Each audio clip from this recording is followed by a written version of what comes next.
Hi, everybody. Welcome to This Week in Falmouth. I am Michael. And I'm Susan.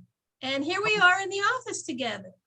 Isn't that exciting? Separate rooms, but we are in the office together. Yes, that is exciting. It represents a change. A change for the better. Things are kind of opening up, getting better. Mhm. People are out and about. It's nice. Yep. Vaccinated. Now, we're leading the Commonwealth in vaccinations in Barnstable, aren't we? Yeah, we are on the Cape. We sure are. Yeah, that's awesome. So Yeah, anyway. people are paying attention. Yeah. And still, make sure the guidelines have come out for reopening. Make sure you follow those guidelines.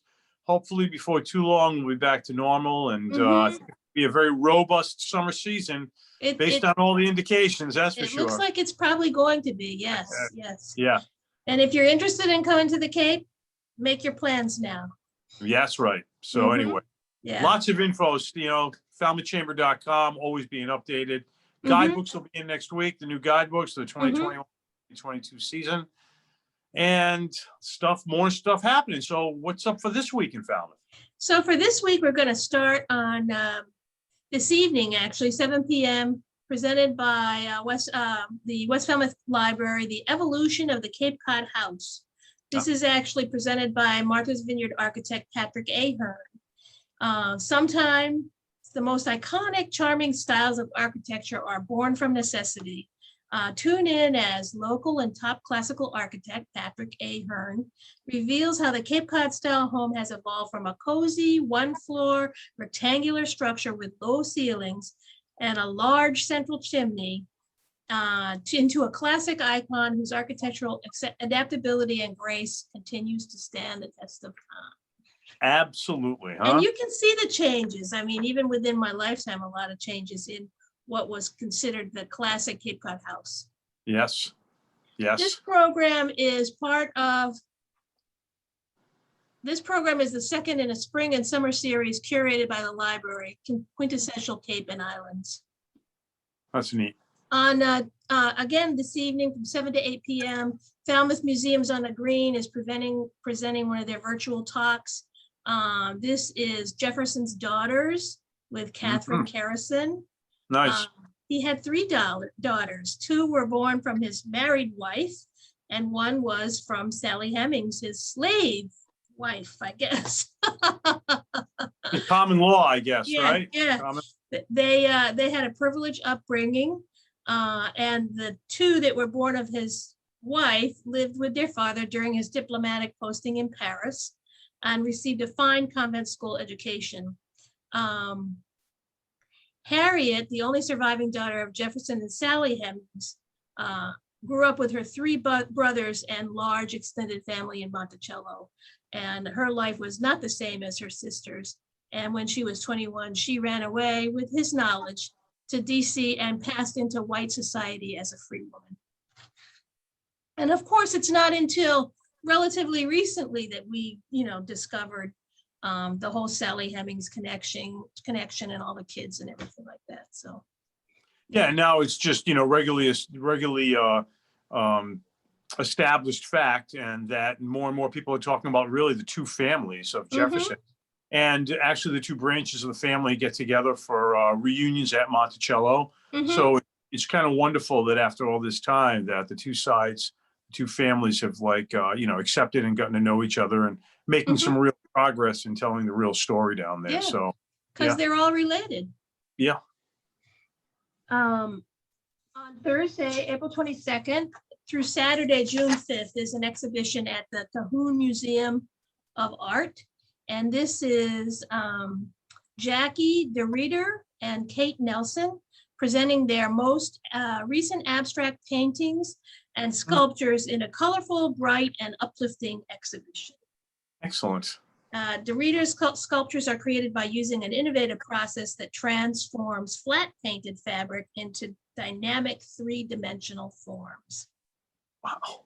And I think the museum is open Thursdays through Sundays, I think, 10 to 4. And they recommend that they will take walk-ins if there's space available, but they recommend that you register so that you have a designated time because they have to do all the social distancing stuff still. And I'm sure you have that on the website. It's on the website, website. falmouthchamber.com. In Okay. fact, everything we're talking about, you can find information on our website about how to sign up for all of these things, falmouthchamber.com. On starting today and running through the 27th, the Center for Corporate and Professional Education is offering a Improving Small Business Operations class. This is a virtual Zoom class. It's a 24-hour intensive eight session program. Will train employers and managers on the logistics surrounding a comprehensive supply chain. Excellent. Yeah, and in fact, there's a couple things that are being offered by the Cape Cod Community College Center for Corporate and Professional Education, also known as CCAPE. And the next one is a grant writing certificate series. And this takes place from May 6th through the 27th on Thursdays for 4 weeks. An invigorating and informative course that will equip you with the skills and tools you need to enter the exciting field of grant writing. Who would have thought that that would be exciting? But indeed it can be with the right knowledge and education. So there you go. Yeah, I think for some people it's very exciting. And you know, it's a needed skill. A lot of people you hear that say, oh, we want to apply for this grant, but who's going to write the grant for us? Who's going to write the grant? And there is a procedure to writing grants effectively. So you will learn how to raise needed funds, how to network and develop partnerships, and how to organize a successful grant writing campaign, and how to put together a complete proposal package. Excellent. They are also offering May 4th through the 27th, Tuesdays and Thursdays for 4 weeks, step-by-step social media marketing. An essential tool for businesses and nonprofits. Changing customer needs, technology, and platforms has made it more challenging to create a strategy that increases sales and traffic. And this interactive course will take you step by step through social media marketing. Nice. On Thursday, May 6th, from 6:30 to 7:30 p.m., Falmouth Museums on the Green is presenting a virtual talk, Agent Jack with Robert Hutton, the true story of MI5 secret Nazi hunter. Apparently, even Churchill didn't know about this guy. Wow. He was a balding, seemingly inconsequential bank clerk from Cornwall, England, but he had a winning smile and an uncanny ability to make people trust him. And he also had an extraordinary amount of nerve, something you needed when you were a British spy. His code name, Agent Jack. Posing as Jack King, he helped uncover and neutralize the threat of fascism on British shores during World War II. I love it. That's going to be a mini series, I'm telling you. Has it been a mini series? It might have been a mini series. Maybe it was. Yeah, that's true. Yeah, it sounds like a familiar story, yeah. right? Exactly. Sounds good though. The Falmouth Museums on the Green is offering for several Saturdays in a row. They'll be offering it this Saturday, the first Thanksgiving, 1621 at the Falmouth Museums on the Green. The first Thanksgiving is a painting by our own artist, Karen Ronaldo. This is going to be the inaugural exhibit in the new gallery at the Dr. Francis Wicks House. Nice. She painted this painting as a commission. And the whole premise of this painting is that it was to be historically accurate. So she did a tremendous amount of research when she painted this painting several years ago. And it has been kicked around, the world in different venues. It's a rare opportunity to view this work and meet her at the same time. She'll be in the gallery 5 Saturdays in May to talk about the painting. And I've been to one of her talks. It's very interesting, the whole history of this painting. And in fact, I have a nephew who is a member of the society, the Mayflower Society, Mayflower Compact, they call it. So he's a direct descendant of one of the people that traveled over on the Mayflower. And in this painting, you can actually see him at the table and his house. Because really? Because she has this painting historically accurate, and there's a key to everything that you see in the painting is who you're looking at, the houses that you're looking at, boats that you're looking at. There's a key. So you can actually, if you have a member of the Mayflower Compact in your family, you might be able to find them on this page. Oh, that's pretty Which cool. When I saw that, it was just really interesting. Wow. Yeah. And Yeah, so we go back to that one Armenian that came over on the Mayflower. You don't hear about that person too often. You go back? Seriously? Yeah, no, that's a big joke. Not to the Mayflower. But. Oh, you never know, So anyway, that's the first Thanksgiving at Falmouth Museums on the Green. And if you can't make it this Saturday, I think there's like 4 or 5 others coming. You said there's 5. That's excellent. Yeah. On Saturday, May 8th, from 2 to 4 p.m. at Highfield Hall up on the hill there, they're doing the Everlasting Flower Crown Workshop with Leanna Rasmussen. They are excited to offer a new workshop to celebrate spring and the upcoming Mother's Day. Join Leanna Rasmussen of Climbing Vine Design to create beautiful, colorful, wearable works of art and learn to make your own flower crowns, combining high-quality faux flowers with fine floral design principles and the instant gratification of hot glue guns or Velcro adhesives. That's beautiful. No, that's nice, huh? To have that. Yeah. Perfect. Easy to make and big and bold impression. And Nice. that's at Highfield Hall. And then finally, another talk by Falmouth Museums on the Green, Monday, May 10th, 7 to 8 p.m. This one is War Fever with Randy Roberts, Boston, Baseball, and America in the Shadow of the Great War. The deadly Spanish flu has spread, the streets are empty, the war rages on, the enemy seem to be lurking everywhere, prowling in submarines off the coast of Cape Cod, arriving on passenger ships in the harbor. Anyone who looked or sounded German was suspect. And a fever gripped the city. And 3 memorable men lived during this moment in history. Karl Muck, the German conductor of the BSO, was accused of being a spy, of course. Charles Whitsley, a Harvard Law graduate, became an unlikely hero in Europe.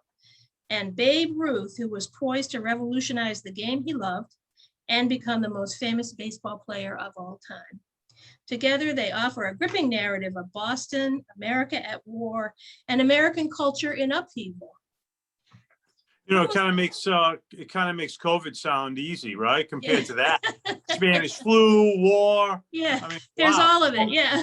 Well, when And you when think are we about not it, in upheaval?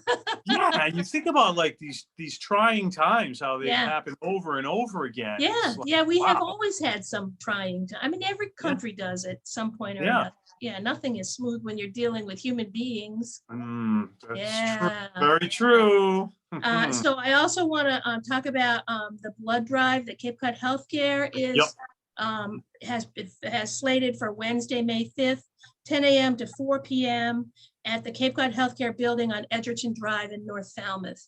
And they are in need of blood donors. With this COVID and everything, they haven't had quite the number of donors that they normally get. So there will be an Amazon gift card for all donors, and appointments are required. And visit their website, capecodhealth.org, give blood in order to sign up. And all that blood stays local, right?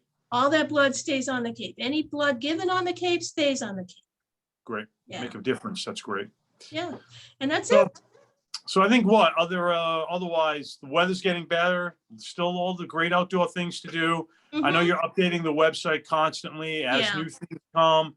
We've been getting a lot of calls about what may be happening this summer or not. Again, the direction and advice from the Commonwealth, from the governor's office is new. Things are pending.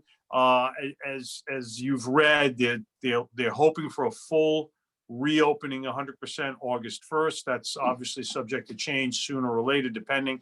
As we get more information, we'll make it available. We're going to start receiving materials at the chamber. Like we had said in the beginning, our guidebook will be coming out. We'll have it in-house next week. It's been slow to get information from members and other organizations because they're still kind of waiting to print things to find out what's going on for the summer. But keep checking the website. That's the most important thing you can do because that's updated right away. We'll be putting out information as we receive it. So until then, get out Yeah. Yeah. And then you can always call us. We're here Monday through Friday, 10 to 3. There's always someone here if you've got some questions and the website's just not answering it for you. So, give us a buzz.